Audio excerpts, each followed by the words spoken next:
अस्सलाम वालेकुम।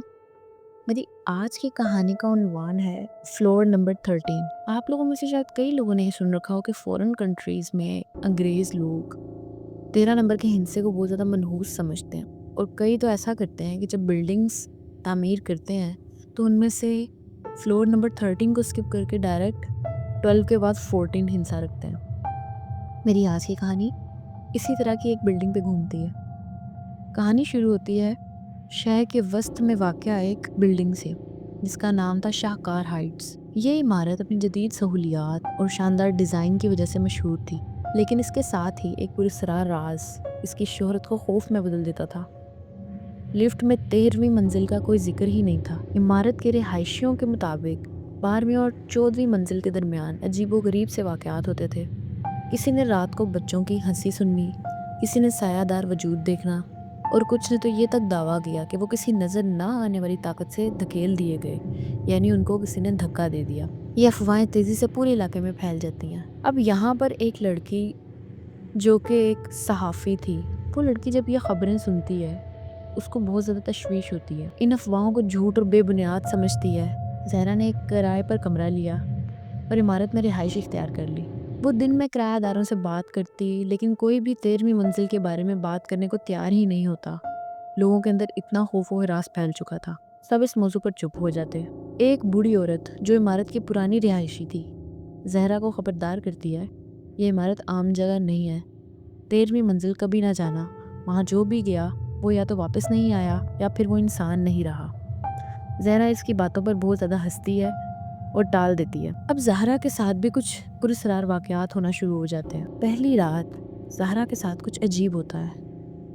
वो अपने अपार्टमेंट में सो रही होती है जब अचानक किसी के कदमों की आवाज़ सुनाई देती है। वो सोचती है कि ये ऊपर के फ्लोर से आ रही होगी, लेकिन जैसे जैसे आवाज़ करीब आती है इसे एहसास होता है कि यह आवाज़ उसके कमरे के अंदर से आ रही है।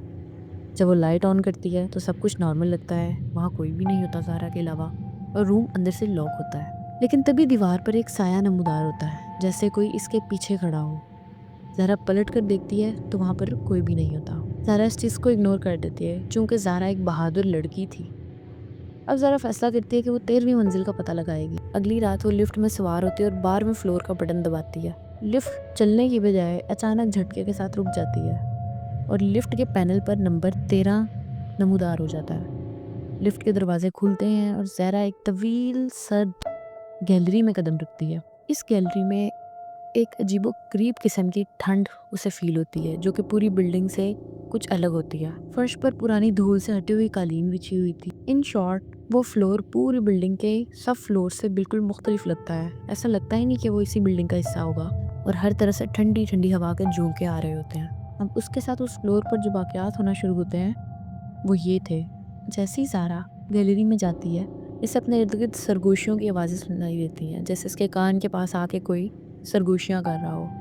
ये आवाज़ें धीमी और गैर वाज़ेह होती हैं, लेकिन ऐसा लगता है जैसे वो ज़हरा को नाम लेकर बुला रही हों। इसके बाद जो सबसे ज़्यादा अजीबोगरीब सा वाक़या ज़हरा के साथ पेश आता है वो ये था कि दीवारों पर जो तस्वीर लगी हुई थी वो अचानक से हरकत करने लगती हैं। उन पिक्चर्स में ज़हरा की माजी की तस्वीर चलने लगती हैं, और एक चीज़ जो उसे वहाँ पे एक अनयूजुअल सी नज़र आती है, उसके बाद वो डरना शुरू करती है, वो ये थी कि माजी में ज़हरा की वजह से एक बच्चा मर गया था, और वो उस बच्चे की तस्वीर को वहाँ देखती है। इसी दौरान उसे उस बच्चे की रूह भी वहाँ पर नज़र आती है, जो कि मुस्कुराता हुआ एक कमरे में दाखिल हो जाता है। ज़हरा को एक फिगर वहाँ पर दिखाई देता है, जिसके हाथ नुकीले और चेहरा मस्क हुआ होता है, और दिखने में वो कोई 9 से 10 फीट का था, और वो शैडो ज़हरा पे हमला करने लगता है, लेकिन एकदम से गायब हो जाता है। अब ज़हरा थोड़ा सा आगे जब जाती है तो उसे एक दरवाज़ा मिलता है, जिसके ऊपर लिखा हुआ था कि यहाँ पर से सिर्फ वही ज़िंदा बच के जा सकता है जो अपने गुनाहों को कबूल करे, जो उसने माजी में किए थे। होता भी ऐसा ही है।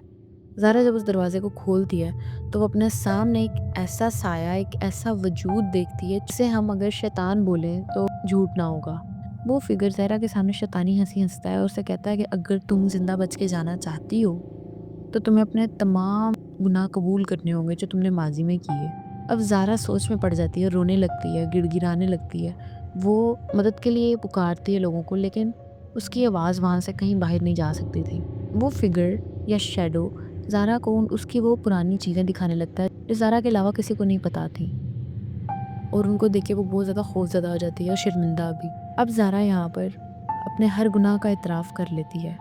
وہاں اسے وہ بچے کی روح بھی نظر آتی ہے جو ماضی میں اس کی غلطی کی وجہ سے مارا گیا تھا۔ ایک دم سے زہرا اپنے ارد گرد کافی زیادہ لوگوں کا ہجوم پاتی ہے اور وہ ڈر جاتی ہے۔ اس کے بعد زہرا بے ہوش ہو جاتی ہے، لیکن جب اسے ہوش آتا ہے تو وہ اپنے آپ کو ایک لفٹ میں پاتی ہے۔ لفٹ اسے لے کر نیچے کی منزل پر پہنچتی ہے۔ اب زہرا جب لفٹ سے باہر آتی ہے تو وہ لوگوں کو اپنے آپ کو بہت عجیب طریقے سے گھورتا ہوا پاتی ہے۔ لوگ اسے بہت عجیب طریقے سے دیکھ رہے ہوتے ہیں۔ جب وہ شیشے میں جا کے خود کو دیکھتی ہے تو اسے پتہ لگتا ہے کہ چہرہ تو اس کا ہے لیکن آنکھیں کسی اور کی ہیں۔ اسی دوران اس کے کان میں ایک سرگوشی ہوتی ہے کہ تم جسم تو لے آئی ہو لیکن روح وہی رہ گئی ہے۔ اس پر زہرا کو پتہ لگتا ہے کہ وہ وہاں پر اب ہمیشہ کے لیے پھنس چکی ہے اور وہ وہاں سے اب نکل نہیں سکتی۔ اب وہ وجود ہمیشہ زہرا کے ساتھ رہتا تھا اور ہمیشہ اس کو خوف زدہ کرتا رہتا تھا، جب تک زہرا کو یہ ریئلائز ہوتا ہے کہ اس بلڈنگ کو ایکسپلور کر کے اس نے بہت بڑی غلطی کی ہے، تب تک بہت دیر ہو چکی ہوتی ہے۔ تو یہ تھی میری آج کی کہانی۔ امید کرتی ہوں آپ کو یہ کہانی اچھی لگی ہو۔ اگر آپ کو میری یہ ویڈیو پسند آئی تو اسے لائک کیجیے، شیئر کیجیے اور میرے چینل کو سبسکرائب کیجیے۔ اللہ حافظ۔